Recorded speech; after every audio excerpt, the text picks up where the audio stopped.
Okay, so Fox News Alert. We're a few minutes from the top of the hour, and we have this all-star lineup with us, which is amazing. Jonathan Turley, Andy McCarthy, Ari Fleischer, Kerri Urbahn, as we continue to have reaction and analysis to the breaking news out of the Supreme Court earlier.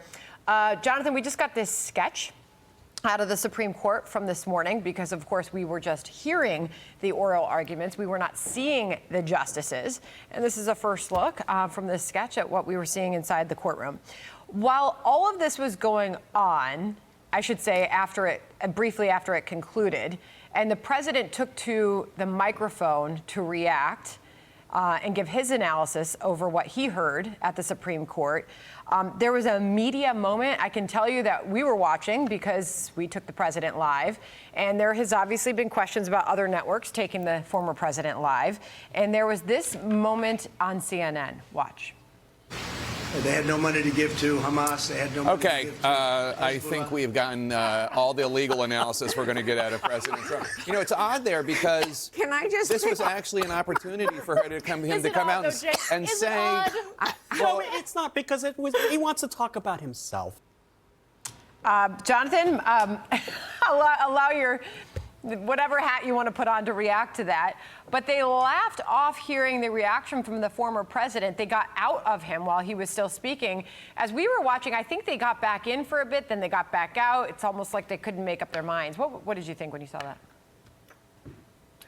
Well, it's not a laughing matter. I mean, what they're talking about is censoring comments from the leading candidate for the presidency. We saw on MSNBC an open promise or pledge that they would continue to censor Trump because they felt that he was lying.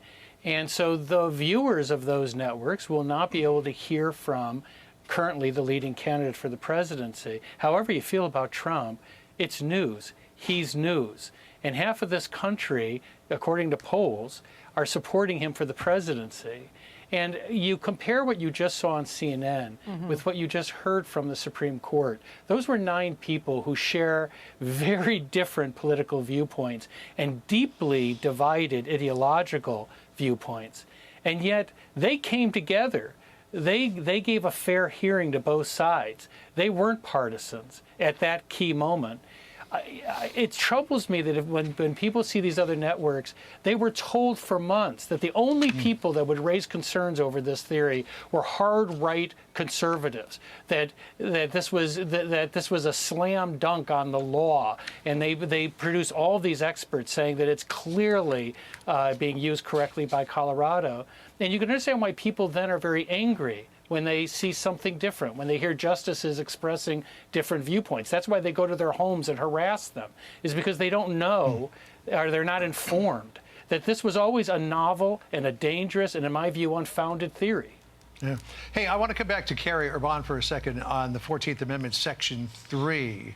And Kerri, you were pointing out that the hard language of Section 3 says no person shall be, as opposed to no person shall seek to become.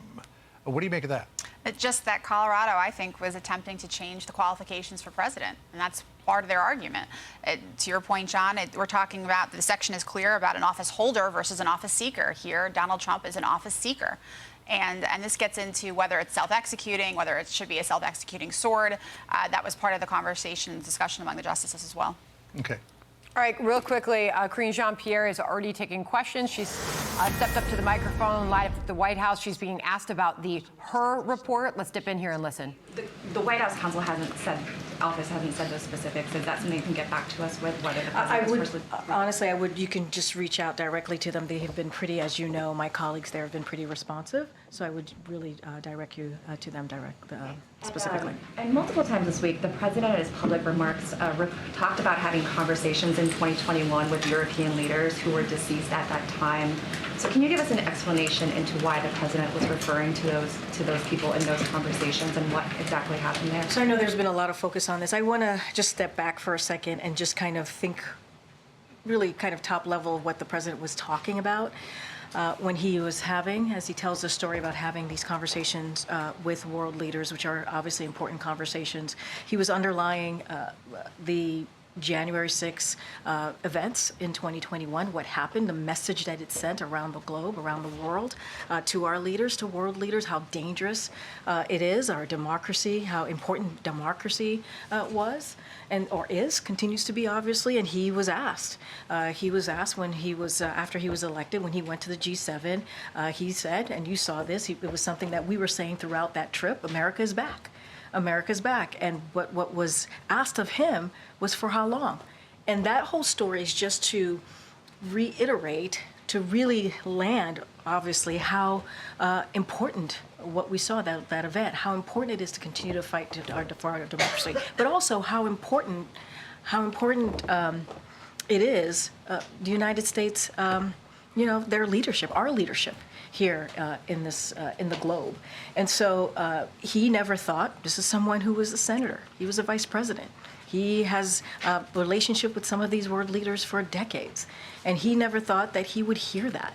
And so you hear him say that, you hear him talk about it. He, another part of it too is how unprecedented that moment was in January 6th when 2,000 person mob went to the Capitol because they were lied to about the results of the election, because they wanted to overturn the election. So just really want to make sure that we get that we understand why the reason he was telling that story. And look, look, as it relates to the names and what he was trying to, to say, look, many people, elected officials, many people, they can misspeak sometimes, right?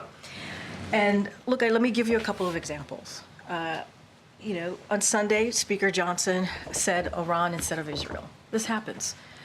Joe is not here. There are many times I call Joe from USA Today Michael. I'm sure he doesn't appreciate that. He doesn't. I've apologized to him many times. Now I call him JoJo because the president calls him JoJo. And also Sean Hannity himself has said Jason Chaffetz when he met Matt Gaetz. I mean, it happens. It really happens. Rick Scott even confuses saving Medicare money with cutting Medicaid. So very little reaction or words from the White House in response to what we heard in the form of those oral arguments at the Supreme Court earlier. Of course, Andy, the first question that we got in there on was a question to the White House about the Hur report, the special counsel report into the president's handling of classified documents. Any thoughts on what you heard there as they do anticipate that? You mean the report that's likely to come out on the Friday before the Super Bowl?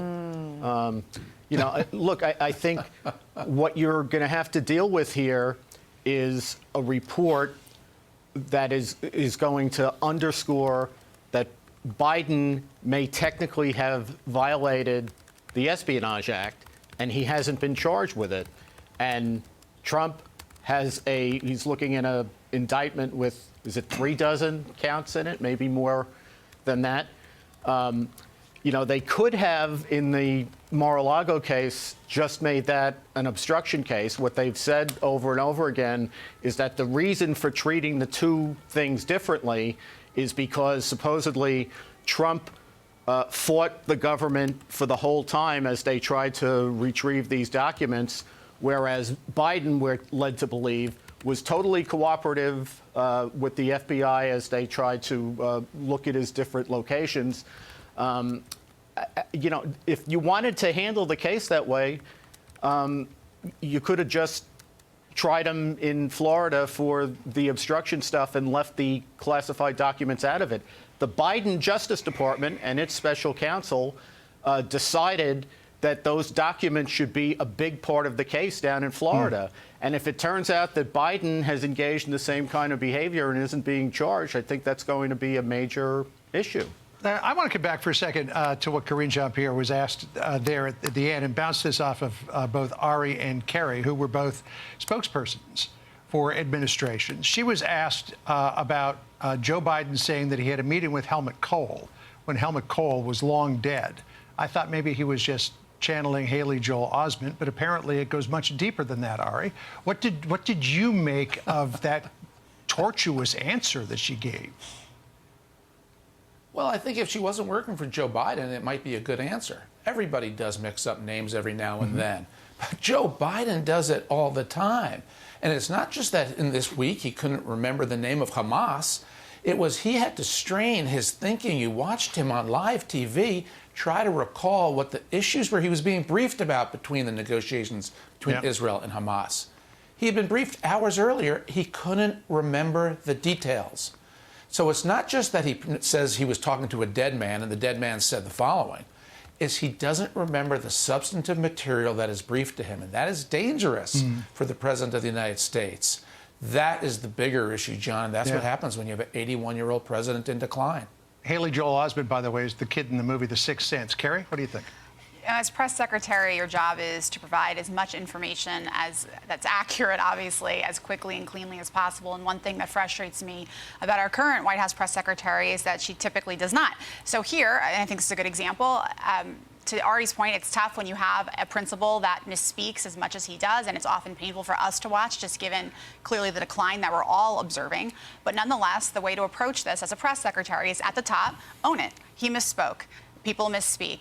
Number two, the defense is not January 6th. January 6th has nothing to do with Joe Biden's decline and the misspeaking that he consistently engages in. And I just to say, three, if your principal makes a mistake, it's not the time to say, oh, but so-and-so down the street also does that sometimes. Nope, that's not what we're here for. You need to answer the question. It's your job. This is what the American taxpayers are asking you to do, and that's what you need to do. All right. Kerri, Ari, thank you for that. Okay.